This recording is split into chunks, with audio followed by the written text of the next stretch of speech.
हेतु है, इस तरह से वो दुख का हेतु समझ करके अधर्म से संबद्ध हुआ। किस रूप में संबद्ध हुआ? जैसे हम जहर के साथ संबद्ध हो जाएं कि इससे मृत्यु होती है और इसके द्वारा हमारा अस्तित्व नष्ट हो जाएगा, तो इस रूप में जुड़ करके और उससे हटते हैं। जैसे आदमी द्वेष करता है तो द्वेष में भी तो यही होता है ना। द्वेष में क्या होता है? उसको दुख का कारण समझ करके और फिर हम हटते हैं। सुख का कारण समझ करके जब हम किसी चीज के साथ जुड़ते हैं तो राग है, और दुख का कारण समझ करके जब किसी चीज के साथ जुड़कर हटते हैं, जुड़ करके ही तो हटते हैं, तब उसको द्वेष कहते हैं। जुड़ाव तो होता है फिर हटते हैं। तो ऐसे करके उन्होंने सूत्र से ही सिद्ध करके दिखा दिया कि अधर्म से जुड़ते हैं और फिर हटते हैं दुख का हेतु समझकर। धर्मात् प्रमाद्यति।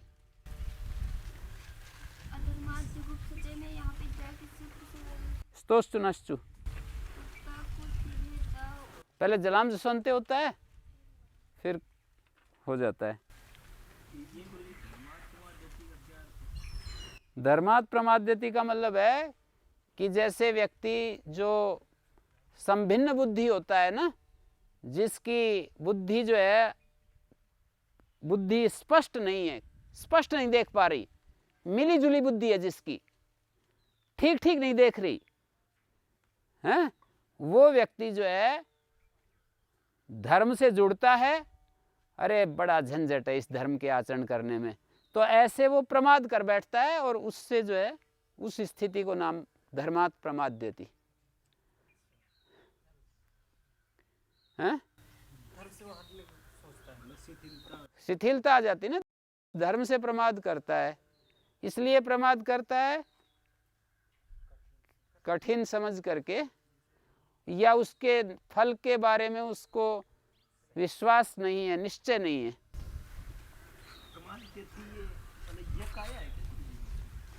शन विकर्ण है ना, प्रपूर्वक मद धातु है, शन है। समामष्टानाम प्रमाद्यति,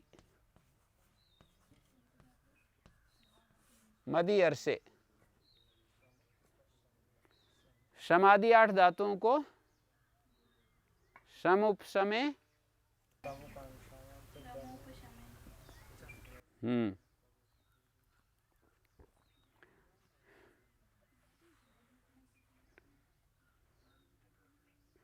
धर्मात् मुह्यति, ये भी हो जाएगा।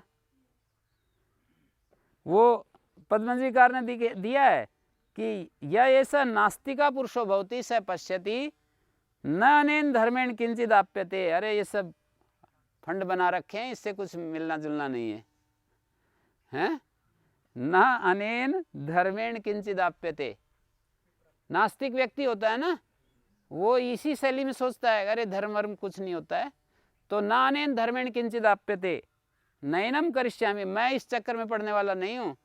स बुद्ध्या तम प्राप्नोति, बुद्धि से पहले उसको प्राप्त होता है। प्राप्य च ततो निवर्तते, और प्राप्त होकर के फिर उससे हटता है, तब उसको कहा जाता है धर्मात् प्रमाद्यति। सूत्र से ही हो जाएगा। और ये पद्मजीकार ने तो भाष्य को ही दिया है ना उद्धरण, जो प्रेक्षा पूर्वकारी होता है, विचारशील व्यक्ति होता है। स पश्यति दुख हेतु अधर्मो नैनम करिष्यामि, जो अधर्म है ये दुख का हेतु है, मैं इसका नहीं आचरण करूंगा। स बुद्ध्या तम प्राप्नोति प्राप्य च ततो निवर्तते, बुद्धि से प्राप्त होता है और फिर उससे हटता है।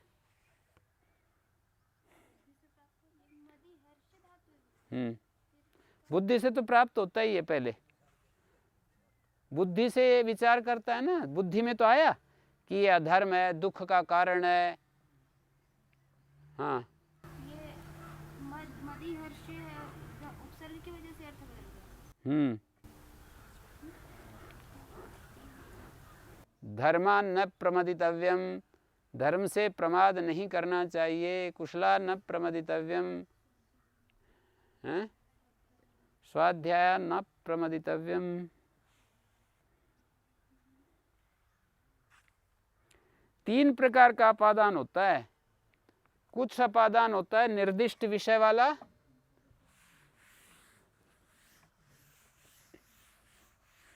निर्दिष्ट विषयम किंचित, उपात्त विषयम तथा।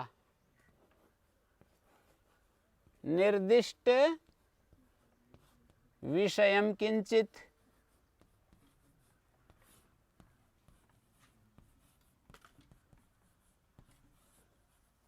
उपात्त विषयम तथा।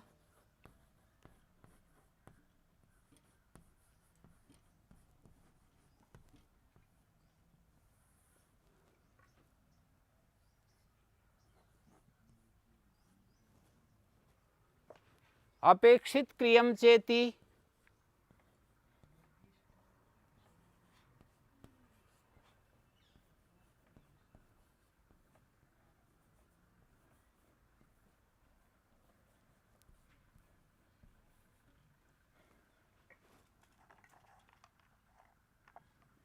त्रिधापादानम उच्यते।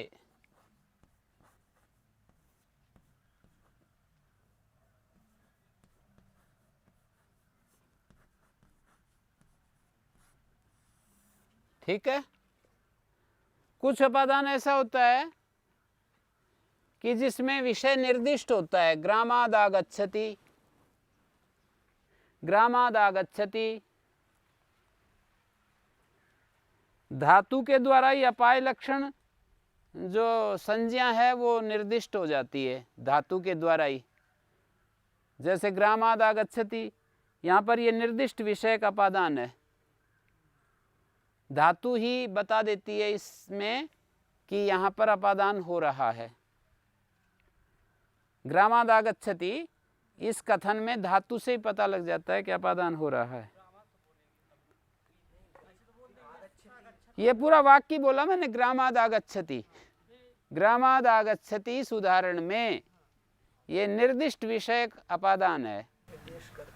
ये तो ठीक है, ये इतना, लेकिन अगर ये बोलेंगे धातु से ही निर्दिष्ट हो रहा तो फिर वहां तो फिर ये भी कहेंगे ना। पूरा वाक्य में व्याख्या कर रहे हैं, वाक्य बोलकर उसकी व्याख्या कर रहे हैं कि ये निर्दिष्ट विषय का अपादान है। पूरा वाक्य बोला ग्रामाद आगच्छति, फिर इसकी व्याख्या शुरू की कि यहाँ इस उदाहरण में निर्दिष्ट विषय वाला अपादान है। धातु के द्वारा अपादान जो है वो निर्दिष्ट हो रहा है। तीन प्रकार का अपादान होता है। किंचित उपात्त विषयम, कुछ होता है उपात्त विषय का अपादान और कुछ होता है क्रिया की अपेक्षा करके। जैसे कोई बोला, किसी ने, कोई सांप हमारे सामने आ रहा है, किसी आते हुए व्यक्ति को हमने देखा, कुतो भवान। अब यहाँ क्रिया तो है नहीं, पर क्रिया की अपेक्षा हमें करनी पड़ेगी। कुतो भवान आगच्छति अध्यार करेंगे तो यहाँ पर अपेक्षित क्रिया वाला अपादान है। ये जो अपादान है कुतः आगच्छति, कुतो भवान, साफ साफ हम बोलेंगे कुतः आगच्छति तब तो जो है ये निर्दिष्ट विषय में हो जाएगा। पर हमने बोला कुतः भवान तो ये अपेक्षित क्रिया में हो जाएगा। और एक अपादान और होता है उपात्त विषयम तथा, जहाँ धातु किसी दूसरी धातु के अर्थ को अपने अंदर समेटे हुए होती है। जैसे हम यूं कहें, कुशूलात पचती एक उदाहरण है।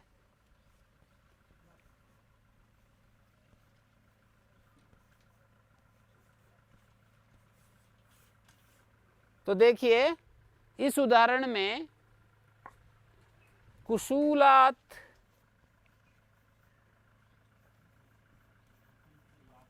आदाय पचती, ये अर्थ है इसका। ठीक है जी। कुशूल एक मिट्टी का पात्र होता था, लंबा गढ़ा जिसमें अनाज रखा जाता था। हाँ, जो 4-5 घड़े बड़े बड़े रखे ना, ऐसे और भी बड़े बड़े घड़े मैंने देखे जिसमें 2-3-4 क्विंटल आ जाता अनाज। हाँ, मिट्टी के बना देते थे। तो कुशूलात आदाय पचती। तो यहाँ पर ये उपात्त विषयम तथा वाला अपादान है। उपात्त विषयम का मतलब ये है कि धात्वंतर का जो अर्थ है वो अंग है जिस, यहाँ पर एक वाक्य लिखा है, धातुर्धात्वंतरार्थंगम स्वार्थम आह। यत्र धातु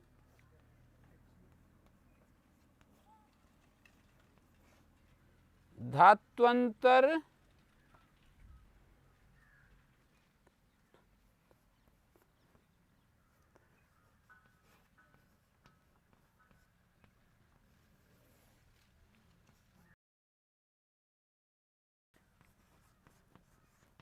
ये जहाँ पर ये स्थिति बनेगी वहाँ पर उपात्त विषयक बनेगा। ग्रहण किया है विषय को जिसने, उपात्त का मतलब होता है ग्रहण किया है विषय को जिसने। तो देखिए धात्वंतर मानी दूसरी धातु, और धात्वंतर का जो अर्थ है वो अंग है जिसका ऐसे स्वार्थ को धातु कहती है। इस वाक्य को अर्थ करके बता रहा हूं। जहां धातु धात्वंतर का अर्थ अवयव है जिसका ऐसे स्वार्थ को कहने वाली होती है। भिन्न धातु के अर्थ को अपने अंदर समेटे हुए होती है धातु। जैसे पचती धातु है ना, तो लेकर इस अर्थ को अपने अंदर समेटी हुई है। आदाय इस अर्थ को पचती ने अपने अंदर समेटा हुआ है। कुसूल से लेकर के पका रहा है। जैसे कोई एक पात्र है जिसमें अनाज भरा हुआ है, तो उस अनाज के कुसूल से अनाज लेकर और पका रहा है, चावल लेकर पका रहा है। जहां धातु धात्वंतर का जो अर्थ है, जैसे यहाँ पच धातु धात्वंतर का अर्थ लेकर, आदाय लेकर, इस धातु का अर्थ अंग है जिसका ऐसा जो पच धातु का अपना अर्थ है उसको कहती है। अंग है ना, ये पचन का अंग बना हुआ है लेकर। आदाय जो है ये अंग बना हुआ है इसका पचन का। धात्वंतर का अर्थ अंग है जिसका ऐसे स्वार्थ, यहां स्वार्थम जो है ना इसका ये विशेषण है, ये वाला। कैसे स्वार्थ को कहता है धातु? जहां धात्वंतर का अर्थ अंग है जिसका, ऐसे स्वार्थ को कहता है। धातु का अपना अर्थ स्व अर्थ स्वार्थ, धातु का जो अपना अर्थ है उसको स्वार्थ कहते हैं। पच धातु का अपना अर्थ क्या है? पकाना। अब ये जो पकाना अर्थ है, ये पकाना मात्र नहीं है, लेकर पकाना, ये अर्थ है यहाँ पचती का। ऐसा नहीं बोलेंगे कि कुसूल से पका, कुसूल से पकाता है, ये अर्थ नहीं है इसका। कुशूलात पचती ये जो वाक्य है पहला, इसका ये अर्थ नहीं है कि कुसूल से पकाता है, कुसूल से लेकर पकाता है, ये अर्थ है। ये तो मैंने इसको अलग करके बताया, इसको अलग करके नहीं बताओगे तो भी यही अर्थ निकलेगा। हैं? पचती की अपेक्षा से यहाँ कुशूलात में अपादान नहीं है, आदाय की अपेक्षा से है, और वो आदाय पचती का ही एक भाग बना हुआ है। स्पष्ट? धात्वंतर का अर्थ अंग है जिसका ऐसा जो स्वार्थ है ना उसको कहता है धातु। धातु मानी पच। जो ये पच धातु है ये धात्वंतर का अर्थ को अपना हिस्सा बना करके और फिर कह रहा है। आंग पूर्वक दा धातु, दुदाएं दाने, कत्वा को ल्याप हो रहा है।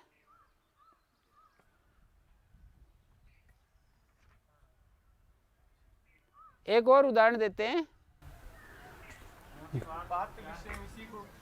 इसी को कह रहे हैं। हाँ है जी, हैं? पच धातु का अपना अर्थ स्वार्थ।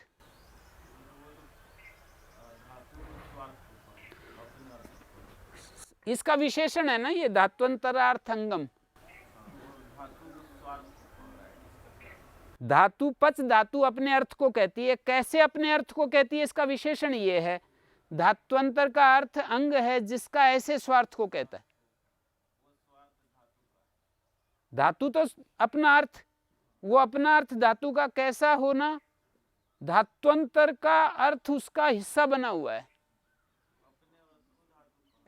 धातु तो अपने अर्थ को कह रहा है, लेकिन पूरा का पूरा अपने अर्थ को नहीं कह रहा। धात्वंतर का जो अर्थ है वो उसका हिस्सा बना हुआ है। जब धातु अपने अर्थ को कहता है, पचती जब अपने अर्थ को कहती है, तो दूसरी धातु का अर्थ उसका हिस्सा बना हुआ है। आदाय उसका हिस्सा बना हुआ है। जैसे एक उदाहरण देता हूं, बलाहकात विद्योतते। अब ये भी इसका ही उदाहरण है।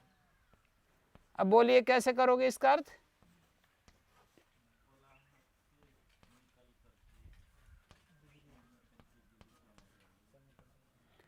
तो ये विद्योतन का अर्थ तो अपना यही है, चमकना, लेकिन ये चमकना निकलकर इस दूसरी धातु के अर्थ को अपना अंग बनाया हुआ है इसने।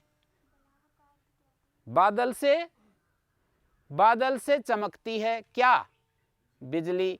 तो बादल से निकलकर बिजली चमकती है। निकलकर ये जो बात है ना, ये अंग बना हुआ है विद्योतते का। निकलकर इसकी अपेक्षा से इसमें पंचमी हो रही है। भीतरार्था नाम भय हेतु, ध्यान दीजिए। वारिवाहक बलाहक हैं? प्रशोदरादिनी यथोपदिष्टम बोलते हैं इसको। वारी को तो वाहक, वारिवाहक के स्थान में बलाहक शब्द बन गया। प्रशोदरादिनी यथोपदिष्टम। एक प्रक्रिया होती है प्रशोदरादिनी यथोपदिष्टम, कि प्रशोदरादि शब्द जैसे हैं उनको उसी तरह सिद्ध कर लेना चाहिए। वारिवाहक के अर्थ में बलाहक है। जैसे शवानाम शयनम, तो शवानाम की जगह तो हो गया श्म, और शयन की जगह हो गया शान। इसको बोलते हैं प्रशोदरादिनी यथोपदिष्टम। जैसे वारिवाहक है, वारिवाहक बलाहक, तो वारी के स्थान में तो हो गया ब, और वाहक का वह लोप हो गया आहक, बलाहक हैं। बादल, वारी मानी जल, जल को वहन करने वाला।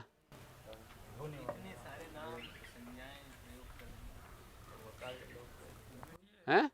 प्रशोदरादिनी यथोपदिष्टम। हाँ, कैसे ढूंढ लेते हैं वेद में, जैसे वहाँ तो बलाहक मिलेगा। हैं?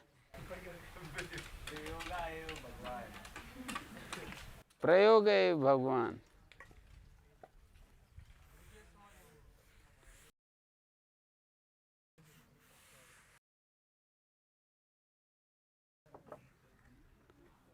प्रशोदरादिनी यथोपदिष्टम।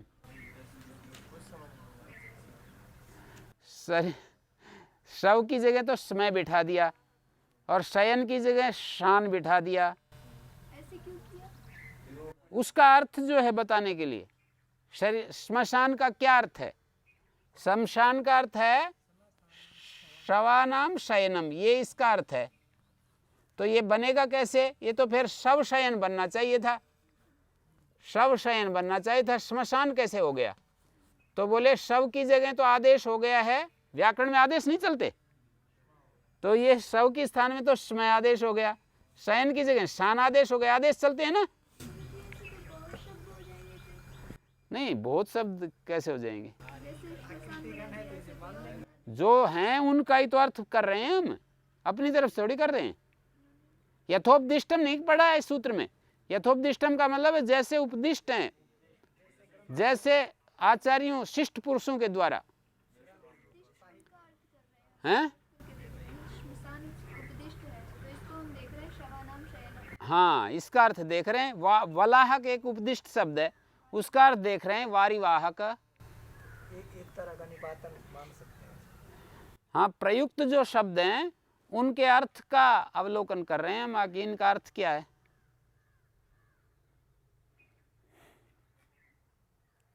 भित्रार्था नाम भय हेतु, भय का जो हेतु, भी और त्रायत्यर्थ नाम, यहां द्वंद करके बहुब्री कर दिया अर्थ शब्द के साथ।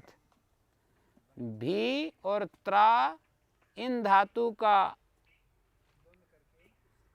भी अर्थ वाली और त्रा अर्थ वाली जो धातुएं हैं, धातु आएगा अन्य पदार्थ में, भीश्च त्राश्च भित्रौ, भित्रौ अर्थो येषां ते भित्रार्था तेषां भित्रार्थानां धातूनां प्रयोगे भय हेतु यत्कारकम, भय का जो हेतु है उसकी अपादान संज्ञा होती है, हैं? भय का जो कारण, हाँ जी, हेतु यहाँ पर कारण अर्थ में। तो चोरेभ्य विभेति, सिंहात विभेति, चोरेभ्य उद्विजते और चोरेभ्य त्रायते, चोरेभ्य रक्षति। नहीं, ये तो अलग बना दिया ना, इसीलिए तो बनाया, प्रश्लेष विश्लेष नहीं है।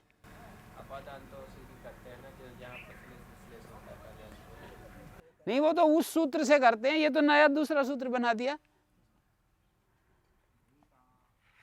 और भाष्यकार तो इसको भी सिद्ध कर देता है, कहते हैं इस सूत्र को बनाने की जरूरत नहीं है, उसी से सिद्ध हो जाएगा। प्रश्लेष विश्लेष देख लेंगे बुद्धि के द्वारा कि इसके साथ जुड़ेंगे तो ये धन लूट लेगा, तंग करेगा, तो पहले बुद्धि से उसके साथ जुड़े और उससे हट गए।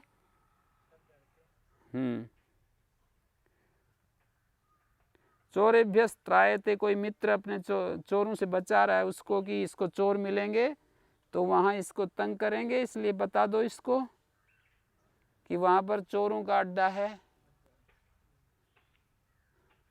चोरेभ्यस त्रायते मित्रम, भय तो इतकिम अरण्य विभेति, अरण्य त्रायते, यहाँ पर अरण्य जो है वो भय का कारण अरण्य है, भय का सीधा सीधा कारण वो नहीं है चोर, अरण्य सीधा कारण नहीं है। अरण्य में जो सिंह आदि होते हैं ना, वो भय के कारण होते हैं।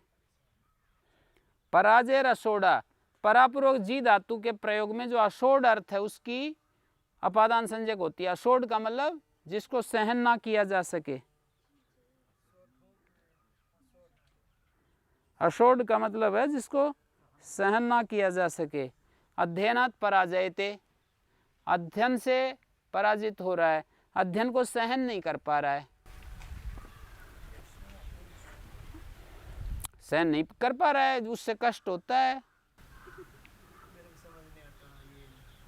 नहीं, जैसे कोई आदमी, उसको दिमाग लगाना पड़ता है ना, जैसे आदमी की एक एक प्रकृति होती है, उसकी बहिर्मुखी नेचर है या विद्या को ज़्यादा महत्व नहीं देता है, मन बहुत चंचल है, विद्या को ज़्यादा महत्व नहीं देता है, तो ऐसी स्थिति में सहन थोड़ी होता है।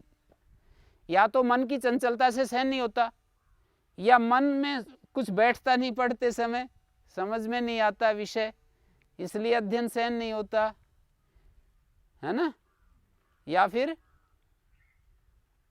या तो चंचलता के कारण बहिर्मुखी प्रकृति ज़्यादा है, इधर उधर भागता दौड़ता ज़्यादा है, या फिर उसको बुद्धि ग्रहण नहीं कर पा रही है, बुद्धि का असामर्थ्य है, तो इन कारणों से ही होता है ना। अपने आप को एकाग्र करना, इसमें कष्ट महसूस हो रहा है, तो उस जगह ये प्रयोग होता है। अध्ययनात् पराजयते, विद्यार्थी अध्ययन से हार रहा है, मतलब भाग रहा है। अशोड़ा इति किम शत्रुन पराजयते, यहाँ अशोड़ अर्थ नहीं है, यहाँ तो शत्रुओं को हराता है, ये अर्थ है। मतलब परापूर्वक जी धातु का भी एक अशोड़ अर्थ होता है और एक पराजित करना अर्थ होता है। अशोड़ कैसे बना? अशोड़, परापूर्वक जी धातु के दो अर्थ होते हैं, पराजित करना और सहन न करना। तो यहां सहन न करना जब अर्थ होगा तब अपादान संज्ञा होगी, समझ गए? पराजित करने में तो कर्म संज्ञा हो जाएगी, शत्रुन पराजयते। अध्ययनात् पराजयते, अध्ययन से भाग रहा है, अध्ययन को सहन नहीं कर पा रहा। सह धातु का रूप है ये। देखो कता प्रत्यय है, 30 सैलुब रुस ऋषय, विकल्प से ईट आगम होता है, हैं? और इसको होढ़ा जसस तथोर ढोडे लोपा सही वो रोध वर्ण से, अवर्ण को ढ के परे रहते ढ का लोप होने पर अ को ओ हो जाता है, और न सोढ़ा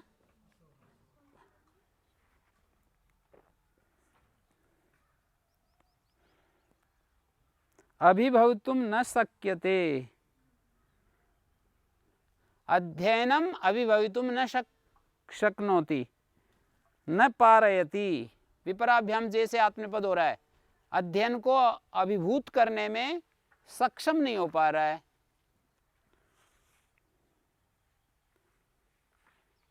वारणार्थानाम ईप्सित, वारणार्थानाम धातुनाम प्रयोगे या ईप्सितो अर्थ, ईप्सित कैसे बनता है? हैं? क्या? हाँ, क्ता प्रत्यय तो कर्म में ही है ना। अशोढ़ा में जो सह धातु से क्ता है वो कर्म में है, कर्म कारक में है। यहां पर ईप्सिता में आप धातु है, सन प्रत्यय है, और द्वितीय एकाच को द्विवचन हो गया। आर धातु का शेड वलादे एकाच उपदेशन जातात आजादेर द्वितीय से स, यहां पर आप जब रीदामित सकारादि सन के परते आपको ई हो जाता है, तो ई सब स दुर्वचन अत्र लोपो, समझ में आ गया?